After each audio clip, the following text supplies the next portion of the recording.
everybody. Hub Arkush reporting live from Halas Hall along with Nate Atkins and Arkush for ChicagoFootball.com. Following the Bears practice on Monday immediately after the disappointing performance in Cincinnati. And Arthur, let's get right to what could have been the controversial topic. It is no longer. John Fox acknowledged today that Jimmy Clausen does have a concussion, but explained that when examined on the field, he passed those tests, was not believed to be concussed, and it was later after the game that they determined that he was in fact concussed. Yeah, according to Fox, it's not unlike what happened with Jimmy in Week 16 last season. Initially passed the test, symptoms popped up later. Now he's going to go through the protocol. I would think you might want to err on the side of caution initially, and then you may come out looking a little bit better than the Bears do this afternoon. But nonetheless, the Bears are going to be without their backup quarterback until he's got a clear head and passes his test. There is no controversy that Eddie Goldman is concussed. That was acknowledged during the game. Jeremiah Ratliff, we were told, is week to week as opposed to day to day. That means he's probably not going to see any action before really after 3 weeks of the season, Nate. So the Bears have a real depth issue at nose tackle.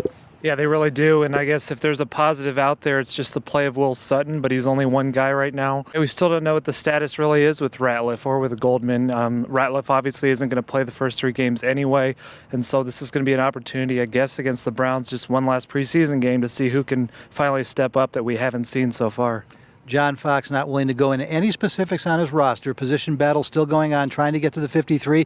But, Arthur, it was clear to us watching practice, Kyle Long getting some reps at right tackle. Bears haven't made a move yet, but obviously there is concern about both Charles Leno Jr. and Jordan Mills. Right, and Fox said as much. He said the position's not exactly settled right now. They're exploring all their options. We can tell you Kyle Long got an extended look, both in individual and team drills on the outside. Vlad Dukas lined up inside. Whether this would potentially solve one problem and create another, we don't really know right now, but John Fox also said Jermon Bushrod not exactly 100%, said he's been decent. I think that might be putting generously right now. Well, and Jermon Bushrod coming off of off-season back surgery. It takes some time to get back. Fox did say, hey, nobody's 100% at this time, but that's usually reserved for 10 weeks into the season, not in training camp. The bottom line is Bushrod does not appear to be 100%, and that complicates which tackle you might want Kyle Long to play, and that's why they have to be careful with these moves. The other big story, Nate, of course, the secondary, the surprise to some, the releasing of Tim Jennings. I think for those of us who were there every day in Bourbonnais, you could almost see it coming. He wasn't getting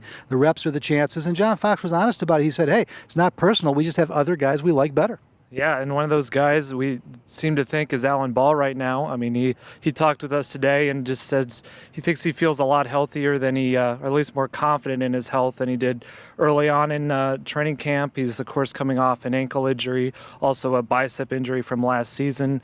He looks to be the guy out there in that second corner spot. With Sherrick McManus, probably more of a nickel kind of guy. Tracy Porter, another guy that's hard to rely on at corner, but obviously very depleted in the secondary between Jennings being released and then with Mundy on IR. So Alan Ball's another one of those guys who are just kind of hoping steps up more than he has. Right, and while John Fox will not acknowledge it, Sherrick McManus' biggest story is Ball. He is the starting nickel now, and a lot of people thought that Tim Jennings minimally would be the starting nickel, if not one of the corners. So big turnover in the Bears secondary. They say they want to get younger. They really haven't, but they have gotten bigger. Apparently that was one of the goals coming into this season. That'll do it for Monday at Halas Hall. Bears back at work Tuesday before the final exhibition of the season. That'll be Thursday night. You'll get it all right here at ChicagoFootball.com.